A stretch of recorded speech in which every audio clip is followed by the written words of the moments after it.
the name of the opera is Daughter of the Red Tzar. And it came about as a midnight meeting between Stalin, Winston Churchill, and Stalin's daughter, Svetlana. The interesting thing about this meeting was, while Churchill has the agenda of trying to save Britain and the British Empire,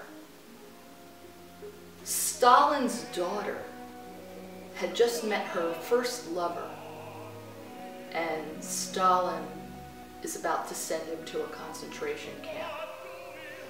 So the drama of these three people in this midnight meeting is perfect for opera.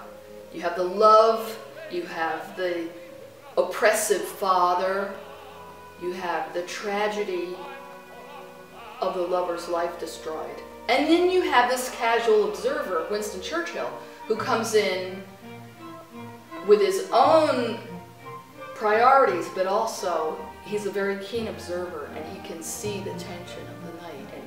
And in fact, Svetlana escapes and she becomes an American citizen eventually.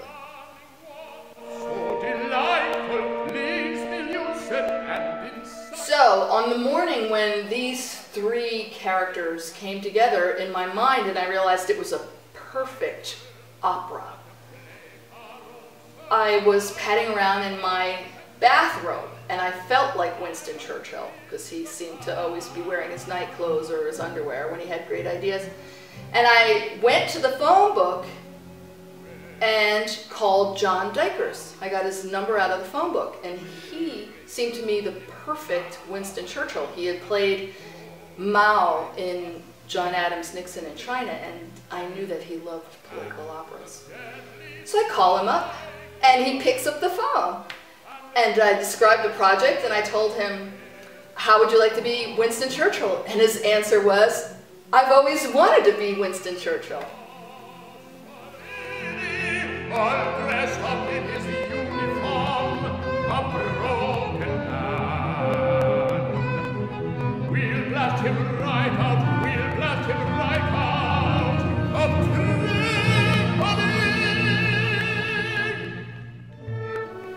Well, I guess for me, what I feel like I can contribute to a project like this, and I think it's true for Missy too, that we have done a lot of this stuff over the years, and I guess I'm committed to helping the next generation of artists, if we can assume that this at least is the next generation of artists. I guess that's true.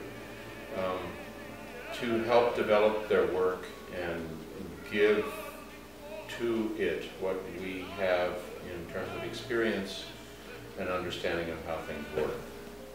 Well, I also found it most interesting when Lisa brought this idea to us, that you've got these two monolithic icons on either side of the story. And in the middle, you've got this 17, 18-year-old girl who is, she becomes how we view, how we get into this big story.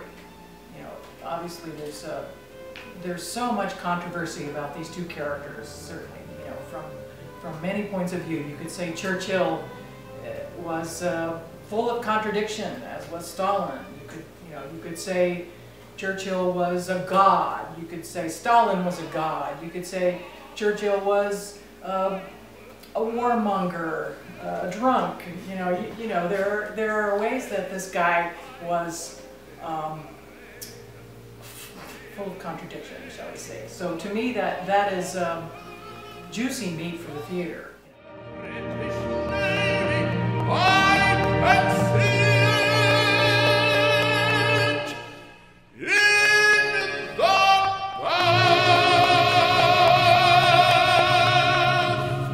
Well, then the question was where to premiere this opera in San Francisco, and I had been working with Art Space Development Corporation on a scholarship fund for young singers.